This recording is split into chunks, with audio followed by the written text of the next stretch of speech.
मित्रांनो, एक अशी सवय आहे की ज्याचा सगळ्या आयुष्यावर आणि आरोग्यावर खूप मोठा परिणाम होत असतो आणि सध्याचे आजार वाढण्याचं हे प्रमुख कारण आहे असं लक्षात येतं.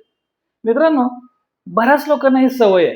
ते ही सवय करत असतात आणि मग आपल्याला कळतं की लवकरच कमी वयामध्ये डायबिटीस झाला, कमी वयामध्ये बीपी आला, कमी वयामध्ये कोलेस्ट्रॉल वाढलं, हार्ट अटॅक आला. ही सगळी कारणं ह्या एका सवयीमुळे होतात.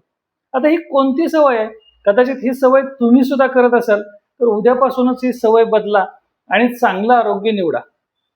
मित्रांनो, ही सवय आहे म्हणजे सतत वारंवार खात राहणं. म्हणजे काय?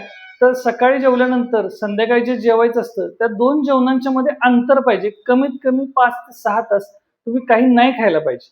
पण आपण तसं करत नाही. आपण जेवतो, लगेच 2 तासांनी काहीतरी परत फास्ट फूड खातो, लगेच 2 तासांनी चहा पितो. असं आपण वारंवार स्नॅकिंग करत राहतो आणि ही स्नॅकिंग करण्याची जी सवय आहे ती अतिशय वाईट आहे. सध्या सगळ्या ब्रँडेड कंपन्या एवढं गोड खायला घालतायत तुम्हाला आणि त्यामुळे काय होतं, हे गोड खाण्याची सवय आतून वाढते.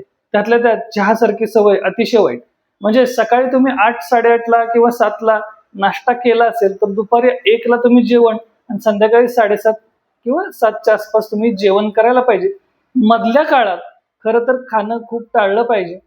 आपण काय वेळेस आपण खातोय प्लस अधिक मध्ये-मध्ये आपण खात असतो. मग कुणीही काही ऑफर केलं, की तुम्ही इझिली खाता आणि त्याचा परिणाम ह्या सगळ्या आजारावर होत असतो.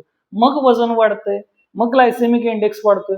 आपण पित्त सगळं वाढतंय कारण जुनं अन्न पचायच्या अगोदरच नवीन अन्न आपण ढकलतोय आणि ह्याचा सगळा परिणाम तुमच्या शरीरावर होतोय.